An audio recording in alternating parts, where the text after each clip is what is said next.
In general, we do not have to tell our employers anything about our medical situation. My guest here today, Monica Bryant, got some important information to share about your cancer rights when it comes to employment, insurance, and how to navigate that process. People make really quick decisions because it is overwhelming. There's so much that people have to learn, decisions that have to be made, and it's incredibly overwhelming. We want people to just stop and take a breath. At a time when so much power is taken away from people, if they want to maintain their privacy at work, we want to make sure that they understand that they can do that and still access the rights and benefits they're entitled to. Financial toxicity isn't just about somebody's bank account. It's about what access they have to treatment. It's about their overall survival and, frankly, their quality of life. Even just giving someone that level of information can be anxiety reducing and empowering.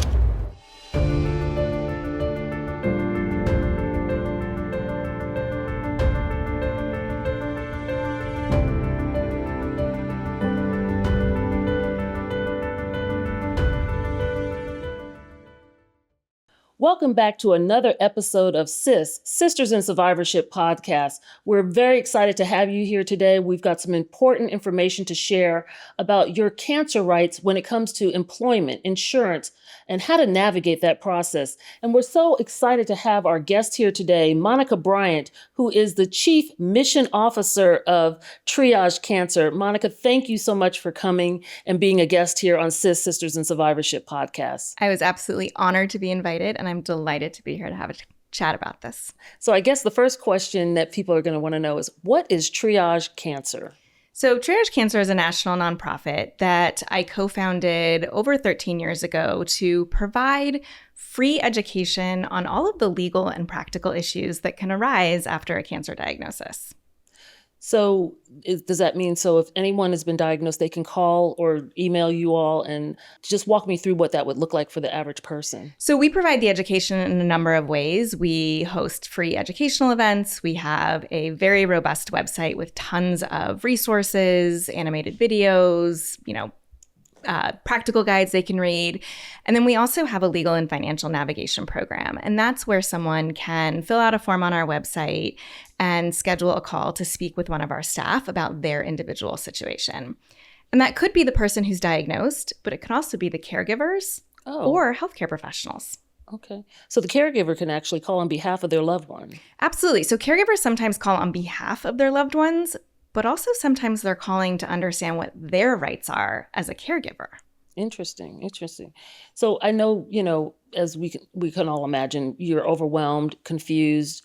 You have to make a lot of major decisions, not only medically, but like you said, employment, insurance. So when that person is concerned about what they should do in the next steps, what information do you need from them to be able to really help them? Well, I love that you started that question that way, because that's actually how we came to our name. Mm-hmm. Because we know that there's so much that people have to learn, decisions that have to be made, and it's incredibly overwhelming. And so our goal is to provide people with enough information so that they can figure out what needs to be dealt with right now and what can maybe wait until later, which of course is the definition of triage. Sure. So I would say that really we want people to just stop and take a breath, pause.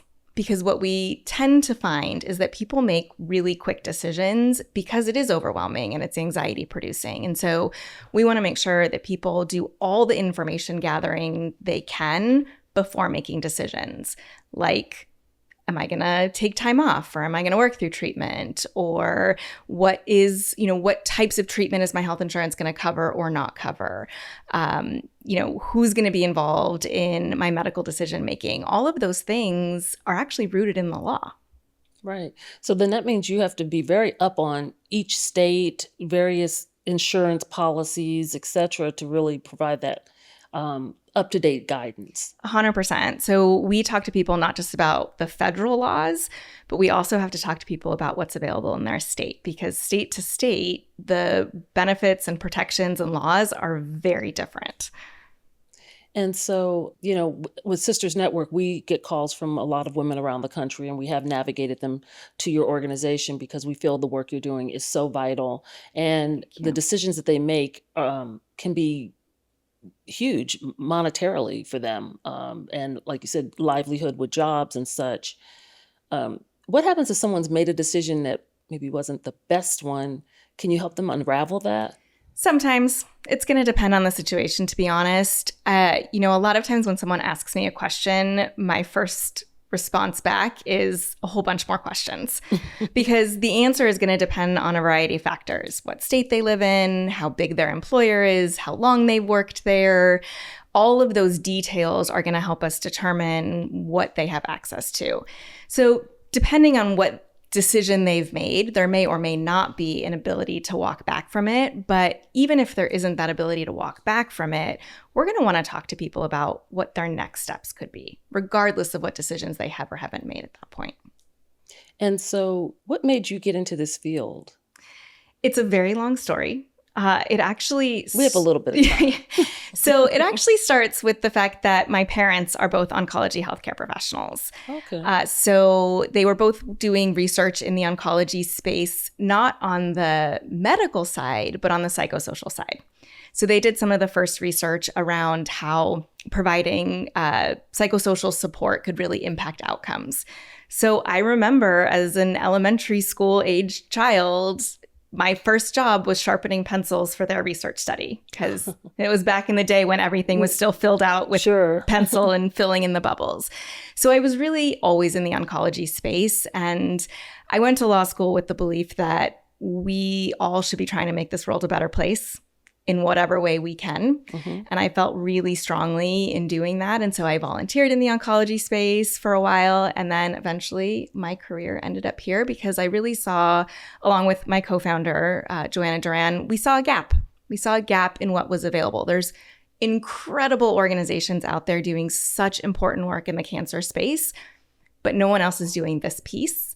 And we wanted to try to fill that gap. And it's why we're so delighted to have partners like Sisters Network. Well, we thank you. There's so much paperwork, fine print, misinformation that comes with, working in insurance and those type of documents. What are some of the biggest mistakes or common mistakes that you see some of your clients make during that process? I think the number one biggest challenge is understanding their health insurance. Okay. Most Americans don't understand their health insurance policies. It's confusing. I don't blame them. Mm-hmm. But, we will have people say to us, my doctor said they can't tell me how much my treatment's going to cost. And that's fair. An oncologist might not know how much treatment's going to cost, but what they do know is what's your out-of-pocket maximum. Because that's a dollar figure that represents the most you're going to pay for your care for the year. Mm-hmm. And so while there are so many uncertainties when it comes to a cancer diagnosis and treatment, there are some things that we do in fact know for sure. That dollar figure is the most you're going to pay in the year. And even just giving someone that level of information can be anxiety reducing. Mm-hmm. And even empowering. And 100% empowering, even if it's a high number and then there's concerns about how they're going to afford that. But at least then the problem goes to, what are the solutions for me to afford that? Not, I have this huge unknown I don't know what to do with. Correct. That makes sense. So I think understanding health insurance is a big one. I think the other major challenge for people is understanding what rights they have at work. I was going to ask about that because is it mandatory that a person disclose to their employer that they've been diagnosed with cancer? Such a common question we get. No. No, really? In general, we do not have to tell our employers anything about our medical situation. So then how do you take FMLA or short-term disability or something like that without providing an explanation? So if someone is trying to access medical leave or a reasonable accommodation at work, they might have to disclose some information about what's going on, but they don't necessarily have to use the word cancer. Oh, okay. And for a lot of people, keeping that piece of information private or at least separate from work is important to them for whatever reason. Mm-hmm. So maybe work is the place that they are not the person with cancer, right? Maybe work is the place where they get to not think about cancer for a few hours. Mm-hmm. So if someone wants to maintain their privacy at work, but does want to access medical leave or other benefits like reasonable accommodations, we generally suggest really dig down to what's the underlying reason someone needs to take time off. Okay. Typically, it's about the side effects from treatment, Mm-hmm. not necessarily the cancer itself. Going through the treatment process. So the fatigue, the nausea, the neuropathy in your hand. And so speaking to those side effects on the medical certification forms, which are what the healthcare providers have to fill out, those could be for all sorts of reasons. And the employer really isn't entitled to additional information. And so that's such a key thing that we try to talk to people about, because at a time when so much power is taken away from people, if they want to maintain their privacy at work, we want to make sure that they understand that they can do that and still access the rights and benefits they're entitled to. Do they have a right, if someone is sharing their information within the organization, to, what do you... You mean someone else? Yes. Well, certainly I would ask them to stop sharing. Absolutely. But I think that goes back to a practical piece. So, I mentioned we educate on the legal and practical issues. Just having the law isn't really enough to make sure people can access it, right? There are these practical pieces that come with it. So if someone is wanting to maintain their privacy at work, but they have shared information with some people, it's important to be clear about what parameters are around that disclosure. So I'm only telling you as my close friend, please do not share it externally. Do not share it with anybody else. Well, at that point, it's going to depend on who the person was. So if it's just a colleague, you don't really have very much recourse.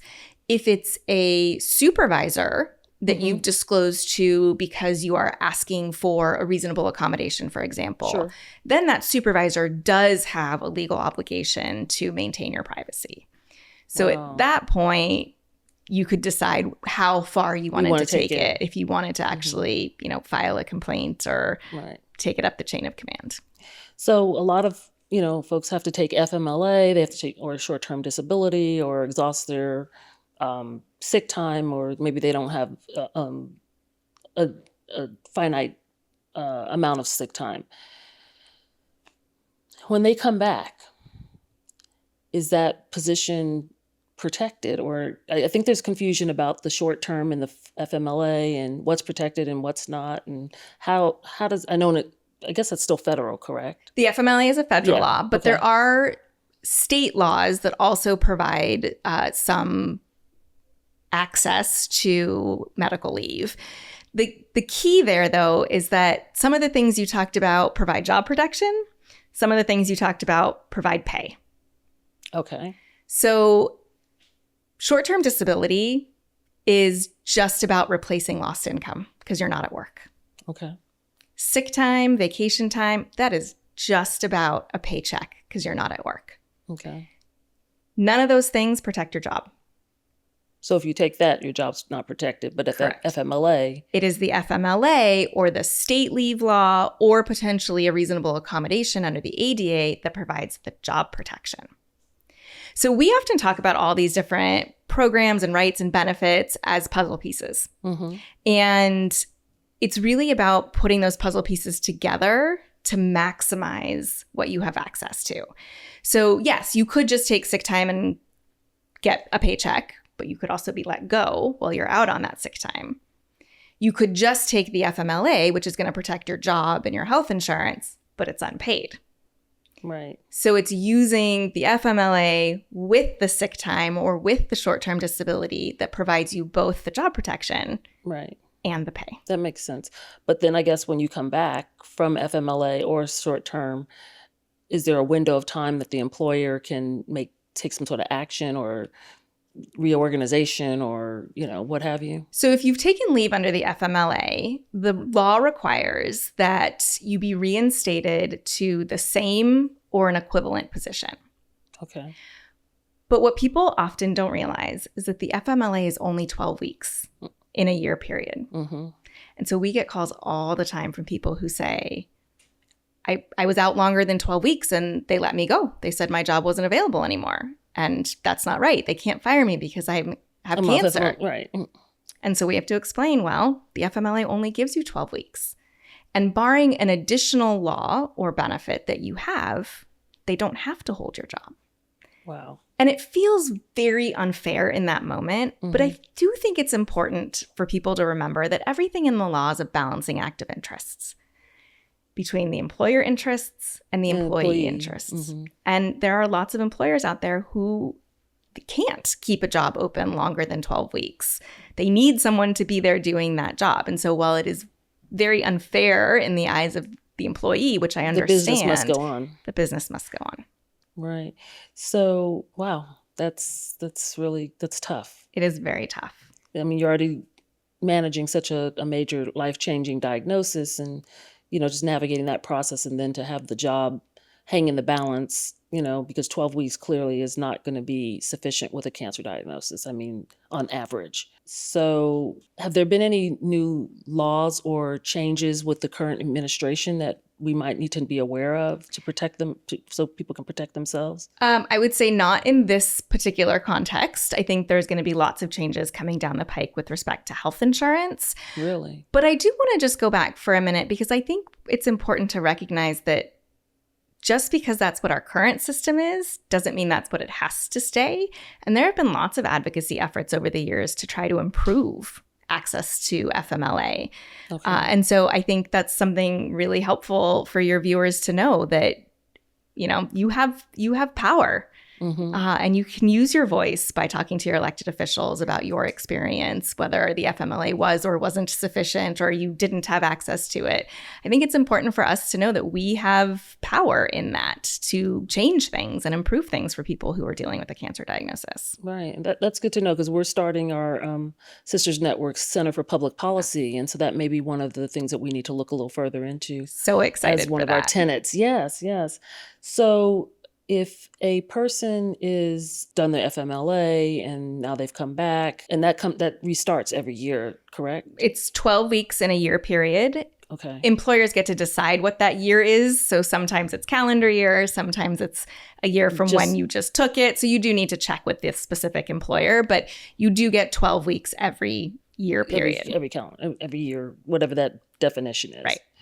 I know we've seen insurance companies who have contracts with, big hospitals and so forth. And they go into these contract negotiations, and you're in the middle of treatment. And you're concerned because you get this notice, hey, we may not be renewing.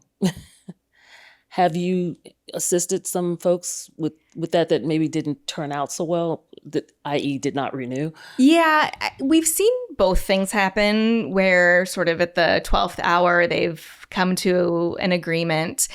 If someone, though, is in a situation where they're in the middle of treatment and now their provider's maybe not going to be in network, there's a couple of things that we would suggest. If it's in the plan year, then that's happening. There is actually an appeal that someone could make called an exception request, a network request, where basically the person can go to the insurance company and say, I'm requesting an exception for my provider because of the circumstances. I'm in the middle of treatment. Sure. It is also important for all of us to remember that we have choices. Every year, we can make different choices for our health insurance. So if someone currently has a policy that's not working for them, whether it's the surgeon that they want is out of network or the drug that they need to take isn't on the formulary, every fall we have an opportunity to pick a different plan for the next year. There's those programs, what are they called? Like AFLAC and things like that. How familiar are you with those, or and factoring those into your overall picture of your benefit? So AFLAC's a company that sells lots of different products. What I think you're referring to are supplemental benefit plans. Correct, yes. So we always see the commercials. I feel like they're always during football games. I can hear it quacking in my ear 100%. Right now. And so those are insurance policies that people can purchase that supplement or add to what they might get elsewhere. They're not health insurance. So it's important for people to recognize, like, these are not going to cover your health benefits. But some of them have policies where if you go and get your mammogram every year, you get a check in the mail. Or if you have surgery, you get a check in the mail. So they can be really helpful. I know AFLAC also sells other products like disability insurance policies.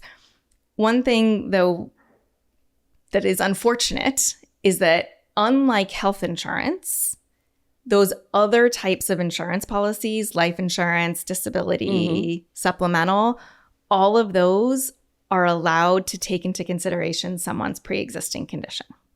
Oh, okay. So once someone has a cancer diagnosis, it can get much harder to be able to purchase those plans. Let's talk about you come back, you lose your job. Now you're faced with COBRA or Marketplace. Let's talk about that process and what somebody might consider doing given their current health situation. Maybe they're under surveillance at this point. I don't know. What would you suggest a client consider? This is, I think, our number one most common question. What do I do for health insurance in moments of transition? It is important to take into consideration all of the options. So if someone does have access to COBRA, which is the law that gives someone the right to continue their employer plan. So it's the same plan you had through your employer, you're just continuing it, and now you're paying 100% of the premiums for it. That might still be a really good option for someone. If they're in the middle of treatment and they've already hit their out-of-pocket maximum for the year, that means that all they're paying for the rest of the year are the monthly premiums. Whereas if someone buys a new plan in the state marketplace, everything starts over at zero. Oh. So your deductible starts over at zero. You're at zero towards your out-of-pocket maximum. So if someone's already met an out-of-pocket maximum, all they're paying are the monthly premiums for COBRA. If they go to a new those plan, premiums are pretty pricey. Well, yes, but hitting an out-of-pocket maximum a second time in a year can also be pricey. Yeah. So we always say you have to do the math. You have to do the math of what it's actually going to cost you. So it's the premiums times however many months are left plus the out-of-pocket maximum. And when you do the math in those two settings, it could be that COBRA is actually cheaper. Okay. But people get sticker shock, understandably. Right. Because they hear COBRA and they're just like, this is going to be astronomical. Right. And it could be. But the whole idea is that we can't just make assumptions. We actually have to, what are the dollars and cents? Yes. What are the facts? Yeah. And then it also, we often talk about this as lanes. There's different lanes you can drive in. So lane 1 is COBRA. Lane 2 is Marketplace. Lane 3 is maybe there's another group plan you can go on. Or do you have a spouse with a plan at work? Do you belong to an association where you can join their plan? Are you under 26? Maybe you can go back on your parents' plan. Okay. And now because of circumstances, maybe you're eligible for Medicaid or Medicare. And so let's talk about Medicaid. We had a survivor who was diagnosed in transition and she had to make the decision, was she doing COBRA or she was going to think about Medicaid. It turned out that coming back to the state of Texas, you needed to be here at least a year to qualify for Medicaid or to apply, I guess. So how does that work with Medicaid for folks who are thinking about that? So Medicaid is, depending on the state, eligibility is different. So in some states, it's based just on income. Some states, it's based on income and assets. So not only do you have to have a lower monthly income, but you can't have more than $2,000 in the bank. So it can be very challenging in some states, like Texas, to access Medicaid.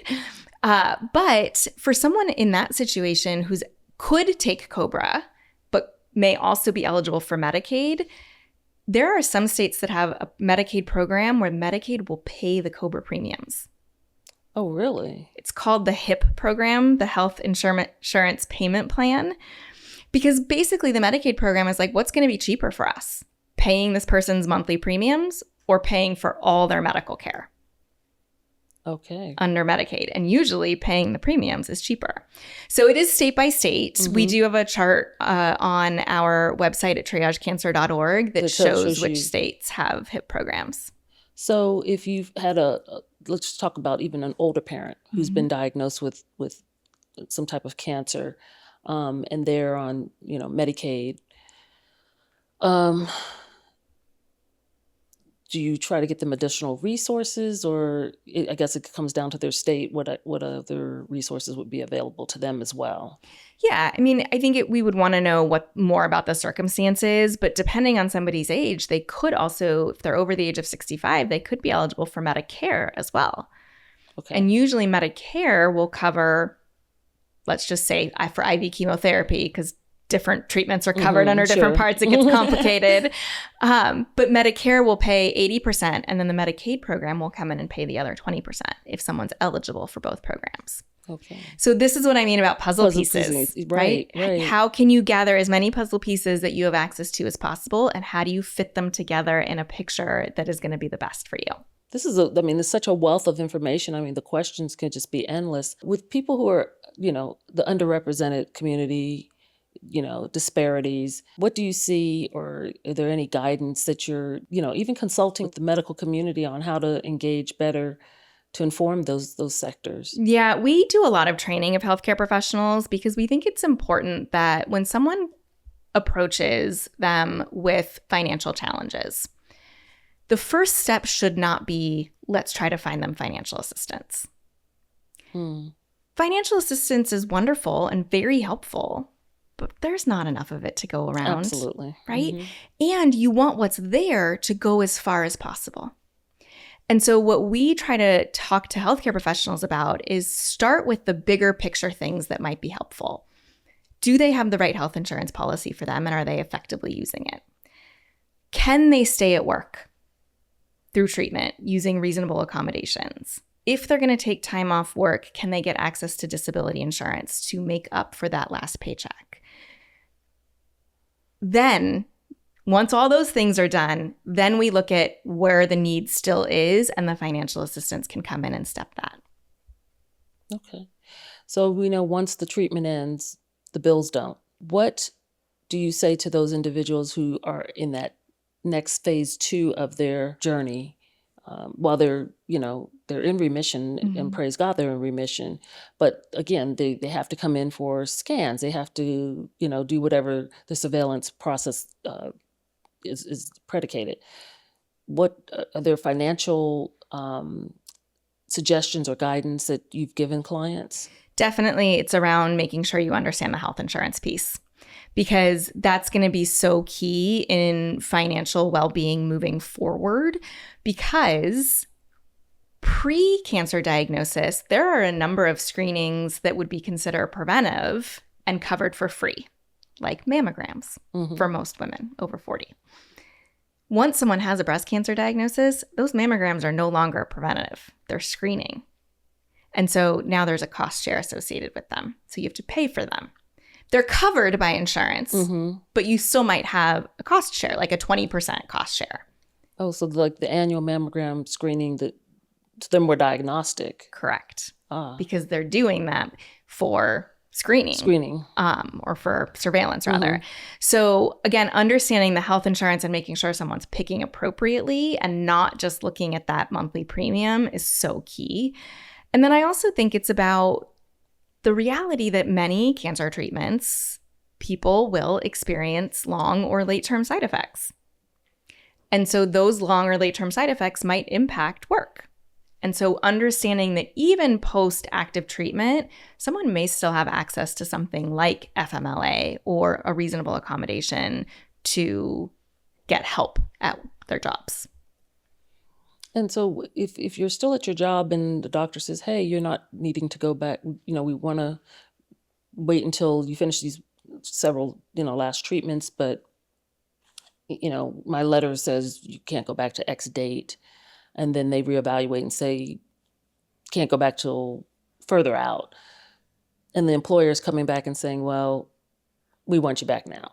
That is a pretty common situation. And it's why we generally suggest that when people go into their jobs and say, just whatever they've decided to disclose, but I need time off for what my medical condition, is to not be concrete about that date you're coming back. So to be conditional in language, I think treatment is going to last 6 weeks, and then my provider will reevaluate and let me know and reassess. Because then it leaves the door open. The employer isn't expecting, all right, in 6 weeks, you're going to show up no matter what. The employer is expecting in 6 weeks, I'll get an update.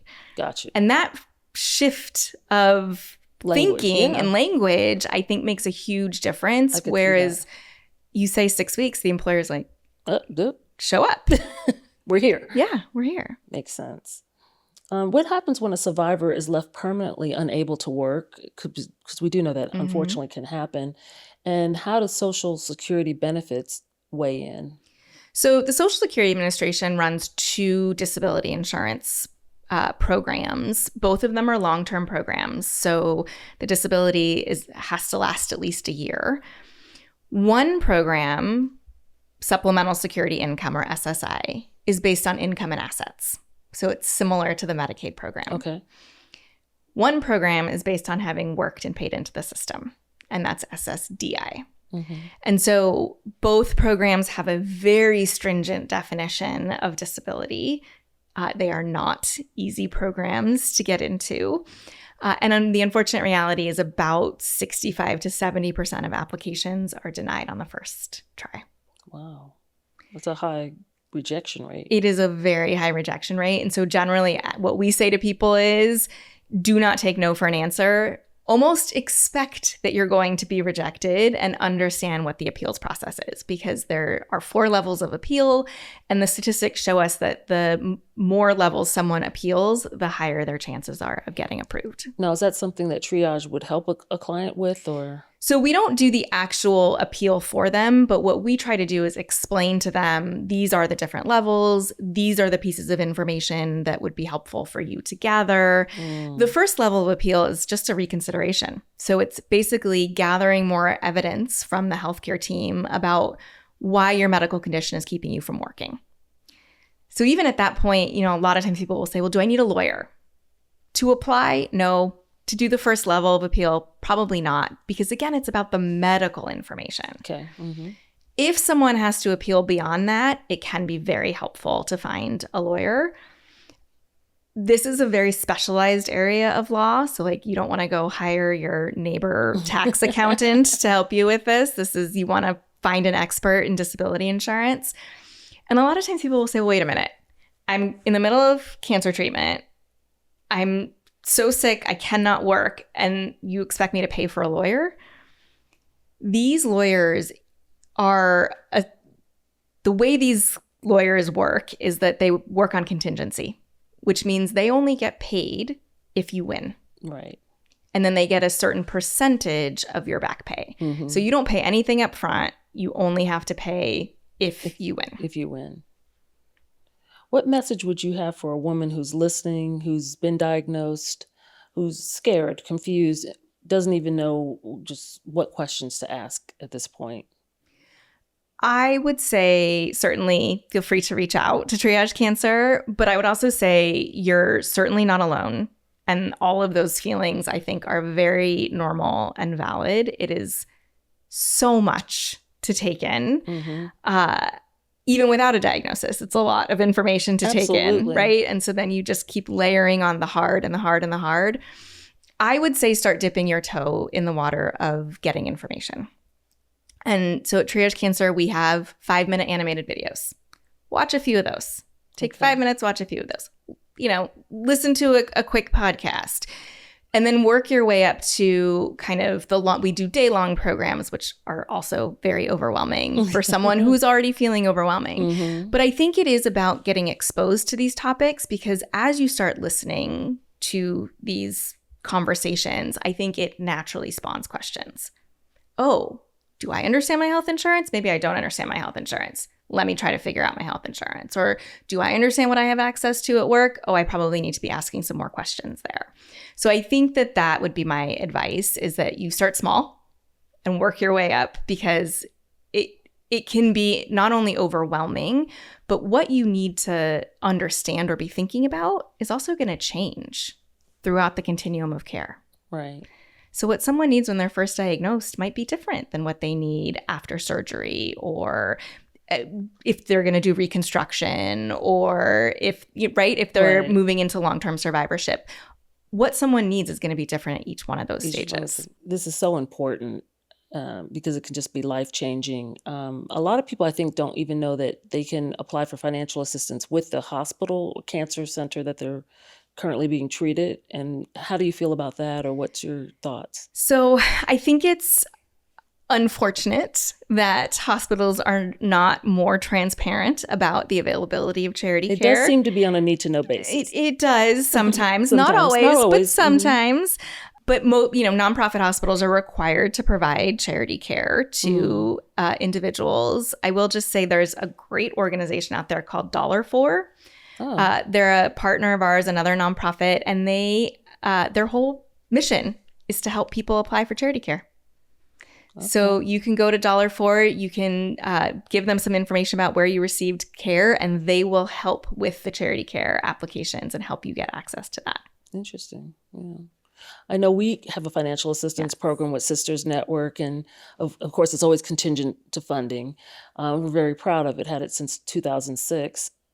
But it's very hard for people to find the programs, for them to be open. There's never enough funding. We're very proud and pleased that we're able to do what we can. But like you said, there's never enough. And no one's major health challenge is in their budget. It just isn't, regardless of your financial circumstances. No one wants their money to have to go to that, of course, unless, you absolutely have to. Do you think that our insurance climate you said that you see some changes that are coming on the horizon. I'm fingers crossed. I'm hoping it's for the better. I cannot say it's for the better. I obviously we'll don't have to wait and see. I don't have a crystal ball. But from what we do know, what just came out a few weeks ago from HR1, the budget reconciliation, is there's going to be a lot of people that lose access to health insurance. Not just individuals who are undocumented, but a lot of people are going to lose access to Medicaid. Medicare is going to likely take a hit. But even more significantly, during COVID, there were some bills that got passed that added financial assistance to help people buy in the marketplace. Oh, okay. So there were some individuals who could get a plan in the marketplace for $10 a month or less. Okay. Which is incredible, right? Sure. It's hard to buy lunch for $10 these days. That additional financial assistance ends at the end of 2025. Wow. So unless Congress does something in the next couple of months to extend that, a lot of people are going to lose health insurance. And you said that was a COVID? It was COVID. It was through the Inflation Reduction Act and the American Rescue Plan Act. Wow. And so it is just really unfortunate because it does feel like we made some giant leaps forward with the Affordable Care Act in 2010 and then some other giant leaps forward with these two laws. And now we're kind of moving backwards. And it's going to impact Medicaid, which, of course, is one of the ways that many women in this country get their breast screenings yes, absolutely. And get diagnosed. And so we're very concerned about the impact that this is going to have on access to those screenings. What state would you say is the most helpful or easiest to navigate, I should say? I think there are some states that have taken some really great steps at the state level, who run their own marketplaces, who have already said that they are going to try to make up the difference of what the federal government is taking away. So states like California, New York has that. We're California girls. Yes, we are. California girls at heart. Yes. I think some other states, Illinois is talking about also doing that. And so I think what's unfortunate, though, is there are a couple of states who have historically, we've gotten the most number of calls from, because there are the fewest number of protections and benefits. Okay. Please tell me Texas is not one of them. It is right up there. Oh, boy. It is. Not good. And so it's hard, because when people call us from certain states, it's heartbreaking to have to say, I'm sorry, there is nothing for you. And I will never forget a woman I spoke to that said, you mean if I lived in California, I could have access to this? But because I live in Texas, I don't. Wow. And my answer was yes. Is New York one of them? New York is very consumer friendly. So I would say we get a lot of calls from California, New York, but I think that's just population-based. Yes. But I would say states like Texas and Florida, yeah, some of the other type states. That's interesting. Yeah. Anything you want to share or add? Well, I would just say that I think I think partnerships like this are so incredibly valuable because I'm hoping there are women out there watching. I am too. Who will be able to make better informed decisions because of this partnership and will ultimately end up not only thriving after experiencing this diagnosis, but doing so maintaining their house and their jobs and their finances, and their overall quality of life is improved. So thank you for the opportunity to be here. Oh, I thank you for doing this. And before I let you go, we saw so many folks lose their jobs, federal jobs. And I don't know, did you find yourself getting calls from federal employees? Because it was so many people were, hit by those cuts. We did. And the rules for federal employees are different, particularly around continuation of health insurance. So COBRA doesn't apply to federal employees. Really? Really. And these are the nuances. My goodness. And that's a lot of It is. A lot of folks. I will say, not to scare anybody, they do have similar rights under a different law, but it is different. And I think on top of losing your job, there was also so much uncertainty. Are we being, paused? Are we coming back? Is it rift? Like, what's happening here? And so I think for a lot of people, that uncertainty was incredibly scary. There are also different rules around access to disability benefits. And so, yeah, we did have a fair number of federal employees reach out to us. Just to understand what they were facing. We did. So we have a blog specifically towards that's great. What federal employees should be thinking about if they're leaving federal service, just to try to help guide them. Yeah. Because again, sometimes there's a time frame you've got to make a decision in. And if you miss that window, doors get closed. And, just another thing with so many young people who are, say, under 40 who are, on this digital space doing content creation and other entrepreneurial type jobs, a lot of them do not have insurance. And we're seeing a lot of uptick of, young women, in particular Black women, being diagnosed with breast cancer. You see colon, you're seeing a lot of different cancers that under 40. And I'd say a large percentage of them don't have insurance. They're either just cycled off of their parents, or they're they're in a space where they're contractors, et cetera. What is the first step that they should do to see about getting quality care in their respective states? Well, I would say step one is to see if they do actually qualify for Medicaid, because from month to month, if they aren't able to content create and earn that money, then maybe their income does help them qualify for Medicaid. But I would also say, based on the timing of when this is coming out, open enrollment is starting soon. So this is the opportunity where someone could pick a plan for next year and make sure that they have health insurance, because we know that having health insurance is directly related to better health outcomes. There's tons of evidence that speak to that. And so I know, right? Young people think they're invincible and they don't need health insurance and nothing's going to happen to them until something does. And something does, yeah. Well, thank you for founding Triage and providing an unbelievable service. When I first met you and learned about the wonderful service and niche type service that you're offering, I was so excited, and I'm so thankful to be able to share this with our audience. And I hope, like you said, that this helps someone to understand that there are resources like Triage out there to help you navigate and understand what's going to be best for you to make some logical decisions for yourself, and give them the guidance to make those decisions. Absolutely. Thank you. Thank you.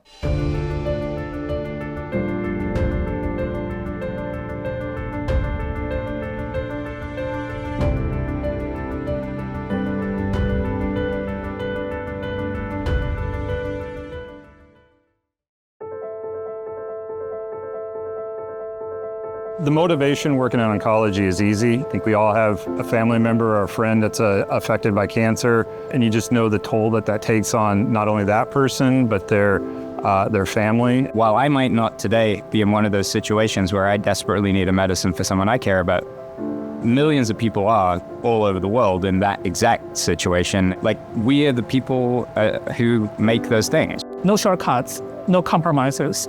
We discovering, we identifying, we applying cutting-edge technologies and the methodologies in our daily work. Whether I can improve with new technology, doing something faster, I'm always trying to get better in every experiment that I'm running. I think we constantly have to be pushing those boundaries, not just so that we can stay at the forefront as a science and technology company. Being bold with ideas can really help us make breakthroughs and bring us a step closer to discovering effective treatments for patients.